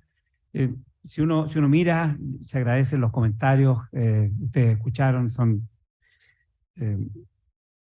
elocuentes, elocuentes en la calidad de las presentaciones de nuestras tres invitadas. Pero quiero terminar con una reflexión como la que la rectora nos propuso. ¿En qué medida ven que el futuro de nuestra conversación va a ser afectado por esta lógica. Voy a decirlo de otra manera. En Chile parece haber una cierta disconformidad con la lógica de mercado, pero también una conformidad, y esta idea de que queremos cambiar, pero en realidad no queremos perderlo todo, y entonces, bueno, somos neoliberales los chilenos, pero estamos un poco insatisfechos del cupo de la tarjeta, eso es todo el problema. Quisiera una ronda final con Daniel, Katia, Víctor y Rosa, y luego de eso vamos al sorteo. Hay una pregunta, Cristian. Damos esa pregunta. Bueno, y después sí. ya contestamos las dos. Vale, gracias. Tomemos una pregunta, la suman y por supuesto le dan preferencia a ella. Perfecto. Hola, muy buenas tardes. Me presento, mi nombre es Nicolás Valdés, vicepresidente de la Federación de la Universidad Católica, la FEUC. Y quisiera preguntarles sobre una promesa incumplida que tenemos muchos estudiantes, que es sobre el financiamiento de nuestra educación, de la educación superior. Y frente a eso mismo, hoy nos estamos enfrentando a una crisis económica, la última visto en los últimos 40 años, la más grande, con tasas inflacionarias muy altas, donde las familias hoy se están teniendo que llevar el costo de la crisis con aumentos de aranceles, sin que hayan mayores ayudas económicas para solventar la crisis. Y la pregunta acá con respecto a eso, ¿cómo tenemos una promesa incumplida sobre el financiamiento de la educación superior y hacia dónde cree que puede avanzar esta gran promesa sobre la gratuidad y sobre que vamos a tener una educación pública, gratuita y de calidad? Muchas gracias. Bueno, vamos a confiar entonces en el talento de nuestras invitadas e invitados para tomar ambas preguntas en el orden que les parezcan, y vamos cerrando con una ronda entonces breve de cada una y cada uno. Daniel. Gracias. Me voy a referir a lo primero, a lo que planteabas tú, Cristian, porque claro, puede dar una impresión de una sociedad que pasa violentamente de un extremo a otro, ¿no? Y creo que las citas que hacía la rectora son tremendamente potentes, comparando ese artículo 35 del texto rechazado de la propuesta constitucional que hablaba de la responsabilidad del Estado en cuanto a garantizar la educación, versus este punto 9 de las bases constitucionales, que establece la libertad de enseñanza y el deber preferente de las familias de poder escoger la educación de sus hijos, que es una frase que la escuchamos una y otra vez, ¿no? Esta libertad de elegir, y cómo esta libertad de elegir debería ser totalmente resguardada, al punto que la acabamos de poner antes de siquiera poder iniciar una discusión constitucional. O sea, lo que se está diciendo con estas 12 bases es que eso ni siquiera puede discutirse por parte de quienes nosotros elijamos como nuestros representantes en el nuevo Consejo Constitucional. No va a ser objeto de debate. Está excluido del debate y hay normas muy específicas que dicen que va a haber incluso una especie de jurado, elegido por los mismos parlamentarios, por cierto, de 12 personas, que si los consejeros tuvieran el atrevimiento de entrar en debates de temas que no deben ser debatidos, van a decir, no, eso no se puede. Es una lógica bien increíble realmente, pensar que vamos a tener el que supuestamente debería ser el gran debate constitucional sobre nuestro pacto social, y entramos a ese debate diciendo hay ciertas cosas, y no cosas generales, no es solo la bandera y el himno, cosas muy específicas, como esto, o como que existen 4 estados de emergencia que se llaman así, así, así y así, y eso ni siquiera se puede discutir. Los representantes del soberano ni siquiera pueden discutir ello porque ya está preacordado desde antes. ¿Por qué? Porque es así simplemente. Y en este caso específico, en esto de la libertad de elegir, el punto fundamental es que sabemos que esa libertad de elegir no es tal. No existe. Y si alguien tiene dudas al respecto, que lea el libro, porque le va a quedar perfectamente claro cómo opera esto y cómo esa libertad de elegir no es tal. No es tal, primero, porque hay una restricción económica. Tú tienes la libertad de elegir en la medida en que tengas la plata determinada para ello, que es lo mismo que la libertad para elegir en materia de salud, que también está consagrada en la Constitución, que los chilenos tenemos el derecho de elegir si queremos tener salud pública o privada. Pues bien, todos sabemos que eso no existe. Las personas que tienen la posibilidad de pagar la salud privada la pagan, y las que no pueden están en la salud pública, y esa libertad de elegir no es real para al menos el 70 o el 80% de los chilenos. Y en educación sabemos que es lo mismo, primero por el tema de mercado, y segundo, como comentábamos antes, porque hay un montón de otros factores que ni siquiera tienen que ver con la plata, sino tienen que ver con trayectorias sociales, familiares, posiciones en la sociedad, apellidos, pertenencias religiosas, la parroquia a la que vas, qué tan amigo eres del cura, que son las que finalmente determinan si tu libertad de elegir es real o no. Pero esa discusión ni siquiera la podemos hacer, porque ya está preacordado y consagrado que algo que sabemos que es ficticio, sin embargo va a ser parte de nuestra nueva Constitución, que es una supuesta libertad de elegir el colegio para los hijos.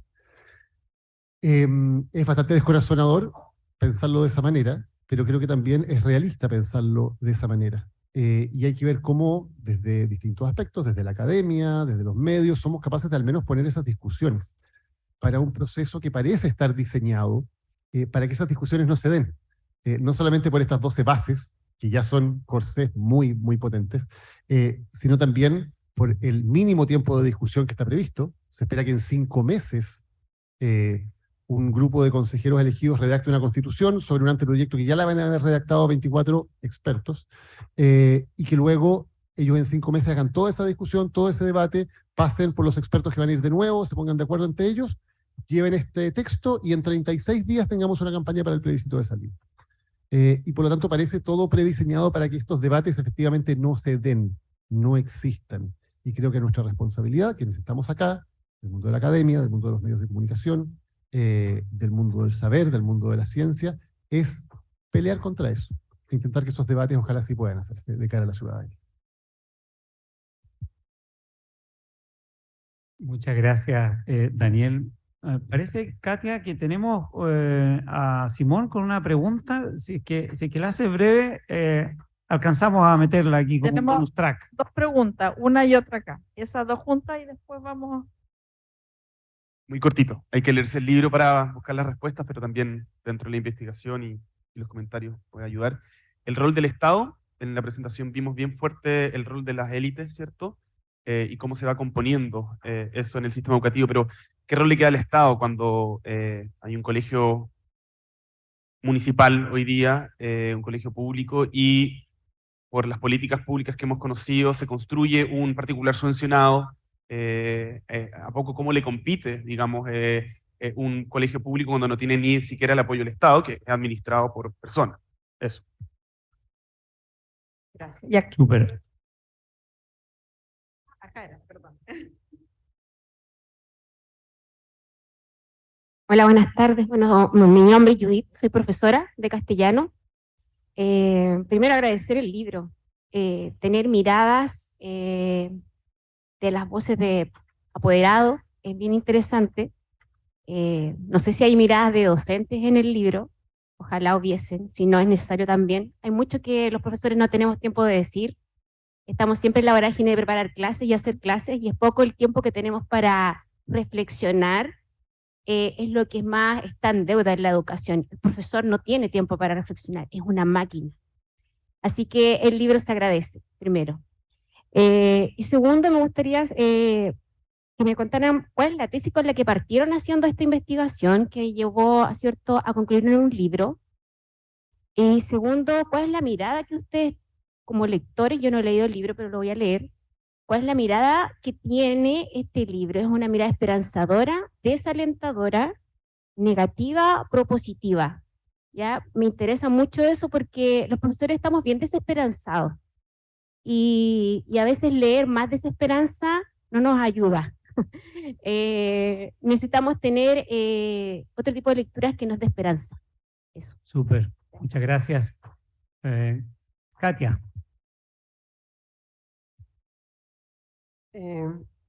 Bueno, yo voy a responder a las preguntas no voy a responder la educación superior porque yo me imagino que la rectora hará las respuestas sobre ese punto, y además porque son realidades muy diferentes, me parece, la cuestión de la educación escolar y la educación superior.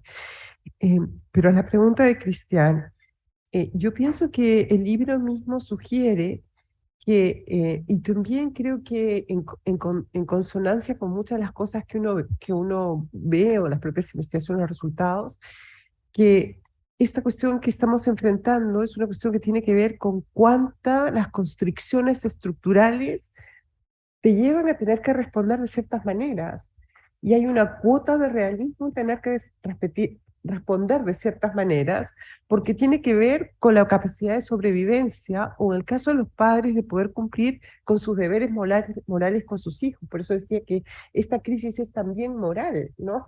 Tienen que responder moralmente por sus hijos, y en esa pasada, sin duda, muchas de las cuestiones retóricas sobre lo colectivo, las solidaridades se pierden un poco en el aire y no pueden construirse. Pero cuando yo creo que el éxito de la cuestión de la libertad de elegir, y yo creo que no estoy justificando, pero creo que hay que tratar de entenderlo, a mí me parece que uno tendría que sintetizar y decir, es la libertad de elegir que no te manden a tus hijos a la escuela pública. Esa es tu libertad de elegir. Todos los padres saben que tienen todos los límites, pero lo único que no quieren, y la ficción de atrás, es que sus hijos terminen en una escuela municipal. Bueno, que cambiará y se llamará, pero al final. ¿Y por qué? Porque esta educación pública se ha cargado en las últimas décadas de puras connotaciones negativas. Todo lo que ustedes han recibido son connotaciones negativas, y todos los testimonios que ustedes ponen de sectores populares, pero que se ven en otras investigaciones que no son sobre educación, sino son más generales, es la idea que la educación pública básicamente es el lugar en donde uno pierde a los hijos, a la delincuencia y a la criminalidad, es así, o simplemente al abandono del sistema educativo. Es justo e injusto, se salvan los liceos emblemáticos. Yo no sé qué habrá pasado en el último tiempo, porque también con todo lo que ha pasado y todo el manejo de la prensa, pero yo creo que hay que como tratar de por lo menos de entender que eso es así, esa es la definición de la educación pública en el país. Esas son las asociaciones que los padres tienen, y lo único que quieren es que sus hijos no tengan, cuando tienes un mínimo de responsabilidad, que sus hijos vayan y tengan ese destino. Y entonces por eso es tan complicado que uno le pida a las personas que dejen de pagar un colegio particular subvencionado, como se hizo en un momento en el gobierno Bachelet. Era imposible. Las personas tienen una responsabilidad que no es para pasado mañana, es para hoy, con esos niños que tienen delante suyo. Entonces yo creo que eso es una cosa que no tiene que ver con ser o no ser neoliberal, que tiene que ver con esas construcciones. Por lo tanto, si uno tuviera que pensar, y si yo tuviera que decir, hay muchas cosas que hacer en educación, yo ya dije, ¿no? Y ojalá... y subrayo, hay cuestiones que tienen que ver con enfoque que creo que hay que cambiar profundamente. Pero si uno tuviera que decir cuál es una salida para todo esto, es una salida que es muy complicada, porque el financiamiento es muy alto y probablemente va a ser un financiamiento de mucho tiempo, pero es la única que yo veo, que es poner el dinero en la educación pública y mejorar esa educación pública de manera que comience a producir experiencias que sean experiencias distintas, y que entonces las personas comiencen a poder migrar. No va a funcionar el forzamiento, a menos que entremos en un régimen autocrático, una dictadura en que podamos forzar que la gente haga lo que nosotros queremos que haga. Las personas van a seguir eligiendo, como lo hacen, dicho sea de paso, y lo muestran las investigaciones también que estamos haciendo en la cuestión de salud. La gente quiere ir a la salud privada, porque ¿qué es lo que le ofrece lo privado en contra de lo público? Es dignidad, es como resolución de sus problemas. Tiene que ver, es un dilema moral. Entonces, si no entendemos que ese es un dilema moral y que es solamente una cuestión de egoísmo, creo que no vamos a poder enfrentar. La solución de mejorar la educación pública es onerosa, porque probablemente no irán en el primer tiempo, porque es muy difícil, por diferentes razones, porque tenemos una restricción de capacidad como país. Este no es un país rico, ¿no? Es un país relativamente, bueno, rico comparativamente, pero que no tiene la capacidad para responder a todo al mismo tiempo. Pero yo creo que esa es muy importante, porque las personas además en las últimas décadas toman decisiones. Antes la gente tomaba decisiones por discursos más abstractos, hoy la gente solo toma decisiones en función y cree cosas y adhiere a cosas por experiencias sociales cercanas. Y si tú no le ofreces esas experiencias sociales cercanas, las personas no van a hacerlo. Entonces, eso creo yo. Muchas gracias, Katia. Rectora, denos usted sus últimas reflexiones y luego hacemos en vivo el sorteo, parece, ¿verdad?, de los 2 libros. Muchas gracias. Voy a dialogar con la profesora. Esperanza o desesperanza, realidad. Y tenemos la suerte de tener a personas que han estudiado el problema y que nos cuentan la situación. Y eso es clave para poder seguir trabajando. Entonces, yo creo que es doloroso conocer la realidad, pero que al mismo tiempo moviliza a la acción. Entonces, en ese sentido, hable una esperanza, y yo de verdad te llamo a leerlo, no solo a leerlo, a leerlo, a compartirlo, a conversarlo con otros colegas. Es muy, muy importante. Yo creo que va a producir fuerza para trabajar. Lo otro es que, para ser justos, tampoco como país hemos sido pasivos. Tenemos en 2015 una ley de inclusión, de no al lucro, ¿verdad? Tenemos este sistema de admisión escolar que surge de ahí. Tenemos una ley de educación pública. Bueno, y esas fueron aprobadas con acuerdos políticos. Pero claro, la cultura es ahí persistente, pero tenemos esos acuerdos. Entonces, es fundamental siempre ponerlos en la mesa, nunca olvidarlos y siempre reclamar cómo no violar la ley, porque hoy día eso es ley y eso es importante.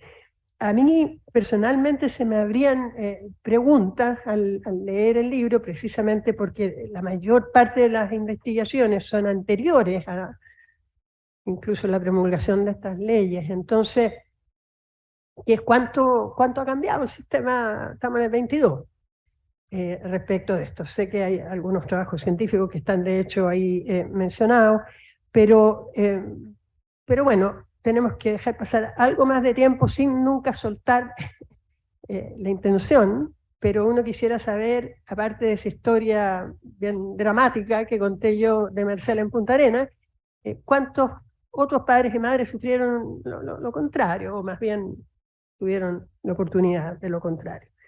Entonces, ¿cómo eso ha afectado? ¿Cómo el sistema nuevo ha afectado la diversidad o la inclusión en las escuelas públicas o subvencionadas, aquellas que antes había que pagar y que hoy día en muchas de ellas ya no hay que pagar? Pero la pregunta es, ¿y cambia igual entonces por eso, o está tan estructurado que da un poco lo mismo? Si ahora no tengo que pagar 10.000 pesos y me diferencio de que puede pagar 15 y de que él puede pagar 20, ustedes van a ver en el libro el drama de a qué hijo mando a qué escuela y en qué furgón y a qué distancia, todo esa terrible situación que vivían y todavía viven algunos padres. Pero entiendo que son las subvencionadas de más alto copago las que todavía están siendo pagadas. Y respecto de la educación superior, uno quisiera también hacerse estas preguntas. De alguna manera, bueno, Víctor y Cristiano han trabajado en selección, o más bien en toma de decisiones respecto del ingreso a la educación superior también. Tienen un trabajo muy interesante respecto de eso. Pero, como en todos, tenemos también compromisos ahí grandes con la equidad y la inclusión. Hemos avanzado, tenemos gratuidad, ¿verdad? También a partir del segundo gobierno de Bachelet, una gratuidad que tiene mucho de voucher, una gratuidad que no permite excederse en el tiempo nominal de los estudios, y si no te quita, te da la gratuidad por un tiempo, pero después ya te la quita, donde un estudiante que posterga la universidad tiene que devolver eso porque durante el año, o sea, si posterga a mitad de año, entonces le devuelvo la plata que me dio para gratuidad, no hay fondos basales, en fin. Tenemos ahí muchos desafíos, sobre todo las universidades públicas, de que se generen, como está en el programa del presidente Boric, fondos basales y se entienda de otra manera. Pero hemos avanzado. De nuevo la ley. La educación superior es un derecho. En el primer artículo, la ley de educación superior, en la ley general de educación, es un logro que el país haya tomado esa decisión. Falta todavía cumplir las leyes. Ya, pues, muchas gracias, rectora. Yo no voy a empezar con los halagos y los agradecimientos, si no, no termino. Entonces, vamos directo al sorteo, Elizabeth. Elizabeth Simonsen. Estamos usando el sistema de la tómbola del SAE, ¿verdad? En la pantalla se está proyectando el sorteo. Estamos haciendo el envío a las que se inscribieron.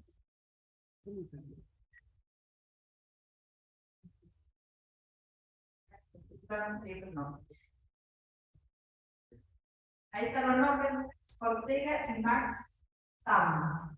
¿Están acá? Ya, pues Lucas y Max, esperemos que estén aquí todavía.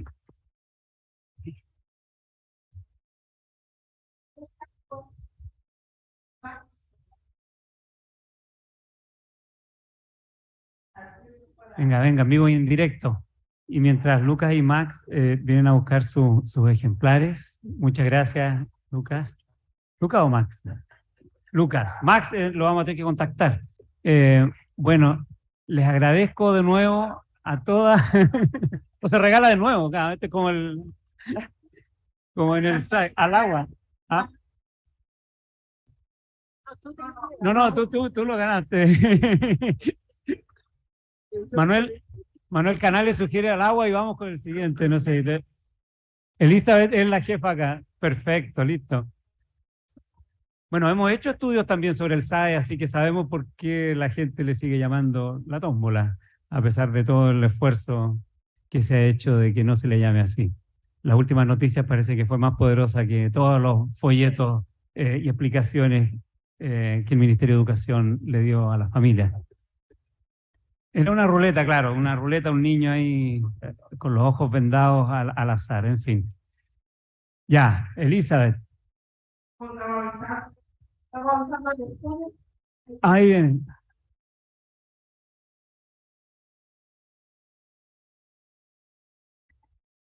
Yula, fantástico. Ya.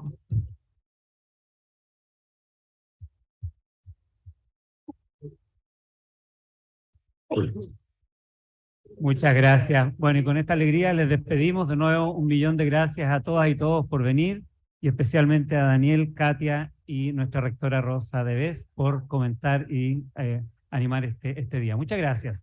Y saludos, Marcela. Que no haga tanto frío en Escocia. Chao, muchas gracias.